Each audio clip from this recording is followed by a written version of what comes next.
Assalamualaikum warahmatullahi wabarakatuh. Kami dari kelompok 9, di mana kelompok kami akan melakukan presentasi mengenai review artikel, yaitu dengan judul obat hormon steroid, betametason, dan metilprednisolon.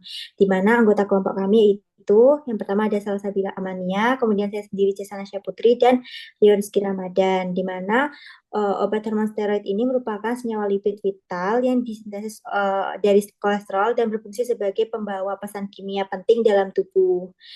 Sifat fisikokimia dari obat hormon steroid yang pertama betametason akan dijelaskan oleh Salsabila Amania. Jadi metametason ini relatif larut dalam pelarut organik seperti etanol dan juga metanol, tapi memiliki kelarutan yang rendah dalam air. Nah, betametason ini umumnya ditemukan dalam bentuk kristal ortorombik, stabil pada kondisi penyimpanan normal, namun memerlukan perlindungan dari cahaya dan juga kelembapan untuk mempertahankan efektivitasnya. Sebagai senyawa yang bersifat hidrofobik, betametason cenderung menembus membran sel melalui proses difusi pasif. Struktur kimia dari betametason sendiri terdiri dari 4 cincin hidrokarbon yang membentuk kerangka steroid dan beberapa gugus fungsi yang menyediakan sifat farmakologisnya. Misalnya, ada kelompok keton dan juga hidroksil pada strukturnya itu mempengaruhi bagaimana betametason berinteraksi dengan reseptor steroid. Prednisolon ini itu salah satu obat glukokortikoid yang banyak digunakan untuk mengatasi berbagai kondisi inflamasi dan autoimun. Masuk dalam kelas steroid dengan keberadaan 3 cincin siklopentana dan 1 cincin sikloheksana yang sangat berpengaruh pada aktivitas biologisnya sebagai glukokortikoid. Metilprednisolon ini merupakan senyawa yang memiliki kelarutan baik dalam pelarut organik tetapi menunjukkan kelarutan rendah dalam air yang disebabkan oleh struktur steroidnya yang lipofilik. Salah satu sifat utama metilprednisolon adalah lipofilisitasnya yang tinggi, yang memfasilitasi penetrasi membran sel dan interaksi dengan reseptor glukokortikoid. Kemudian untuk hubungan antara struktur dan sifat fisiko obat terhadap absorpsi, distribusi, targeting obat, dan ekspresi. Yang pertama pada obat betametason, absorpsinya akan dijelaskan oleh Salsabila. Betametason ini itu terabsorpsi pada partikel mikro seperti citosan mikropartikel. Nah, setelah absorpsi awal itu, betametason harus menembus lapisan mukus, yang mana transportnya melalui mukus itu terjadi melalui difusi molekuler secara pasif. Nah, betametason ini memiliki sifat yang lipofilik, yang menyebabkan memiliki kemampuan untuk menembus lapisan mukus. Nah, pada distribusinya sendiri, betametason ini terdistribusi ke target aksi utamanya melibatkan pergerakan steroid dari sirkulasi darah ke berbagai jaringan dan juga organ yang berkaitan dengan efek farmakodinamiknya seperti hati, sistem imun, dan juga sistem endokrin.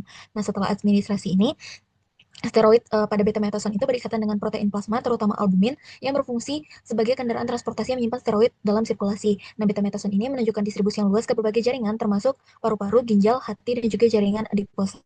Baiklah, pada metabolisme sendiri, metabolisme betametason terjadi di hati, yang mana menjadi organ utama biotransformasi obat melalui aktivitas enzim sitokrom P450 atau CYP, di mana pada proses metabolisme ini mengubah betametason yang bersifat lipofilik menjadi metabolik yang lebih polar. Dan pada transformasi ini sangat penting karena obat-obat lipofilik cenderung terakumulasi dalam jaringan lemak dan sulit diekskresikan oleh ginjal, dengan mengubahnya menjadi bentuk yang lebih polar untuk memastikan bahwa senyawa ini lebih mudah ditangani oleh sistem ekskresi tubuh dan mencegah terjadinya akumulasi sistemik dan potensi toksisitas. Untuk targeting obat betametason, di mana betametason sebagai glukokortikoid sintetis memiliki sifat lipofilik yang signifikan dan esensial untuk mekanisme targetingnya, di mana bersifat hidrofobik atau takut air, yang mana memungkinkan betametason untuk dengan mudahnya melintasi membran sel yang bersifat lipid bilayer dan melalui difusi pasif tanpa memerlukan transporter. Kemampuan penetrasi dari membran ini merupakan langkah awal yang sangat krusial bagi betametason untuk mencapai target intraselulernya, di mana setelah memasuki sitoplasma sel target, betametason secara spesifik berinteraksi dengan reseptor glukokortikoid atau GR intraseluler, di mana terjadi interaksi ini menyebabkan perubahan konformasi pada reseptor, yang mana seringkali memisahkannya dari protein pendamping atau chaperone dan memicu pembentukan dimer kompleks hormon dengan reseptor. Mana betametason ini di metabolisme di hati melalui enzim sitokrom P450 menjadi metabolit yang lebih polar, di mana metabolit yang utama yang dihasilkan dari proses ini yaitu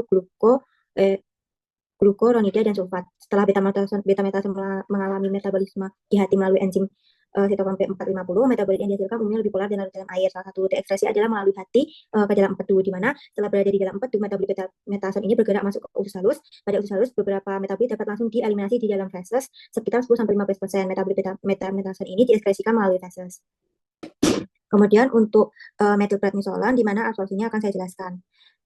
di mana metilprednisolon ini kan merupakan obat yang sebagian kecilnya diserap di lambung, namun proses absorpsinya utama itu berlangsung di usus halus, khususnya tuh di bagian ileum, di mana disebabkan oleh sifat kimia dari metilprednisolon, yaitu lebih mudah larut dan diserap dalam lingkungan dengan pH netral hingga sedikit basah. Suasana yang lebih sesuai dengan kondisi usus halus dibandingkan lambung, yaitu cenderung asam. Setelah diserap ke dalam tubuh, terutama melalui proses difusi pasif, yang berarti molekul obat itu bergerak dari bagian usus yang konsentrasinya tinggi ke bagian yang konsentrasinya rendah, di mana tanpa membutuhkan energi tambahan. Penyerapan ini akan lebih efektif terjadi di bagian usus, khususnya di bagian ileum yang memiliki lingkungan dengan pH netral hingga sedikit basah.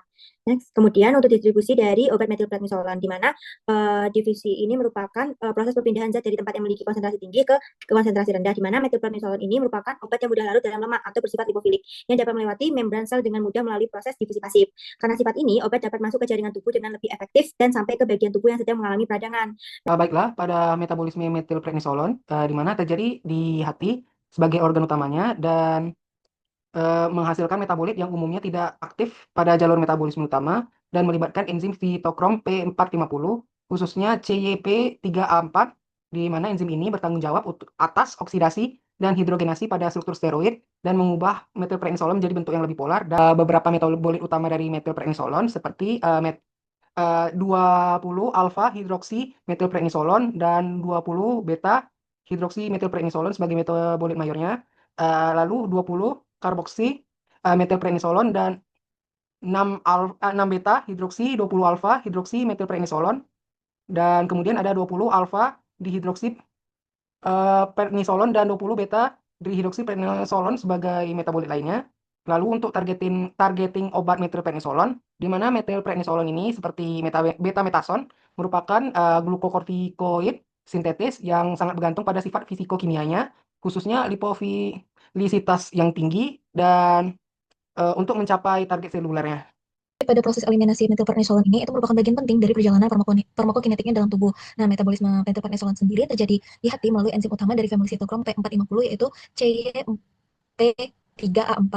Nah, untuk ekspresinya sendiri di ginjal itu metilprednisolon ini akan diekspresikan berlangsung di dalam nefron, khususnya itu pada tubulus proksimal, di mana proses filtrasi berlangsung secara pasif disertai reabsorpsi aktif tergantung pada sifat kimiawi molekul metabolit.